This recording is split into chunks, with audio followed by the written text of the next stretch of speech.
আজকে আমি প্রথমেই নীলাভর কাছে আসবো, কারণ নীলাভ সবসময় একটা প্রবণতা আছে, কোথাও গিয়ে হাত চিহ্নের হয়ে তিনি হাত রাখেন, এবং সেই জায়গা থেকেই নীলাভর কাছে আসবো। নীলাভ, আমি লোকসভার বিরোধী দলনেতা, সেই জায়গাটা একটা অত্যন্ত গুরুত্বপূর্ণ জায়গা, মানুষের ভোটে সেই জায়গায় তিনি পৌঁছেছেন। কম ভোট বেশি ভোট আমি সেই বিষয়ে যাচ্ছি না, কিন্তু সেই জায়গায় দাঁড়িয়ে রাহুল গান্ধী বলছেন গণতন্ত্র রক্ষার দায়িত্ব আমার নয়, আমার কাছে প্রশ্ন করা। এটাকে কিভাবে দেখছেন আপনি, যে দলের সমর্থক, সেই দলের হয়ে কথা বলতে গিয়ে কিভাবে ব্যাট করবেন? দাঁড়ান, আমি আপনাকে বলছি বিষয়টা। দেখুন, প্রথমত লোকসভার বিরোধী দলনেতা হিসেবে তিনি নির্বাচিত হয়েছেন, মানুষের ভোটে নির্বাচিত সাংসদ। কিন্তু আপনাকে একটা জিনিস বুঝতে হবে, তিনি কি কোনো প্রশাসনিক পদে রয়েছেন? না না, যা খুশি তাই না। যারা ক্ষমতা কার হাতে থাকে? ক্ষমতা থাকে প্রশাসনের হাতে, ক্ষমতা থাকে মন্ত্রীদের হাতে, ক্ষমতা বিরোধী দলনেতার হাতে থাকে না। সেটা সর্বত্র। আমি একটা ক্রিকেটের প্রশ্নে যেহেতু এলাম, তাই একটা বলা হয় জাজমেন্ট, যখন একটা বল যখন আমার ওপর দিয়ে চলে যাচ্ছে আমি নিচু হয়ে জাজমেন্ট দিতে পারি। এটা আপনি সেরকম ভাবে খেলার চেষ্টা করছেন, একটা স্ট্রং ডিফেন্স করার চেষ্টা করছেন, কিন্তু রাহুল গান্ধীর মতোই কুযুক্তি খারাপ করছেন। না, কুযুক্তি না, আপনি এটা বুঝুন, প্রশাসনিক ক্ষমতাটা কার হাতে থাকে? সরকার পক্ষের হাতে থাকে, বিরোধী পক্ষের হাতে কি কোনোদিন থাকে?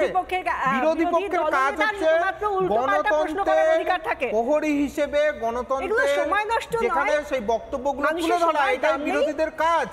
শাসককে আয়না দেখানো, এটা হচ্ছে গণতন্ত্রের বিরোধীদের কাজ। আয়না দেখাতে গিয়ে তো ভাঙা আয়না দেখাচ্ছেন। আমি প্রীতমের কাছে আসবো। আপনার মনে হচ্ছে ভাঙা আয়না? প্রীতম, আমার সত্যি হাসি পাচ্ছে যখন কেউ কংগ্রেসের হয়ে বলতে গিয়ে বলেন যে তার কাজ কি। আসলে কাকে ধরে বলবেন?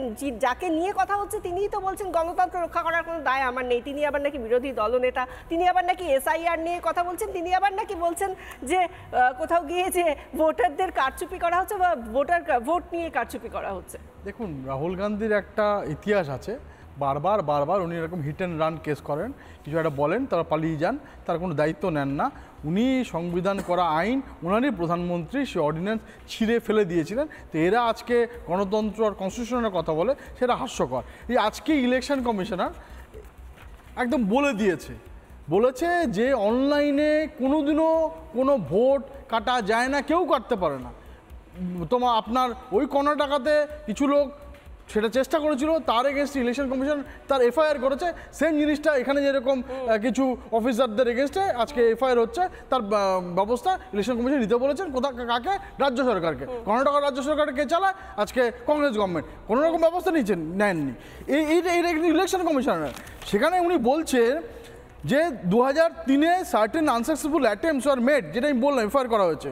এবং অ্যাজ পার রেকর্ড যেই কনস্টিটিউশনের কথা বলছেন, আনন্দ অ্যাসেম্বলি ওন বাই সুলভ গুট্টেদার ইন 2018।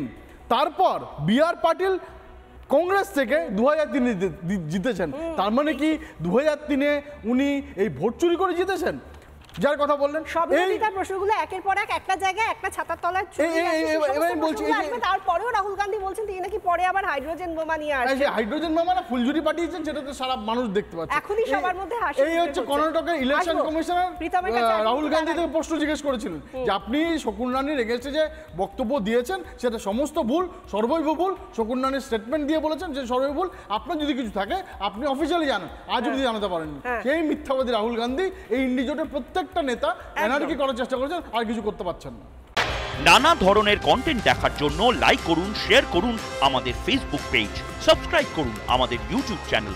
পাশাপাশি অন্যান্য ব্রেকিং নিউজের জন্য অবশ্যই চোখ রাখুন রিপাবলিক বাংলায়।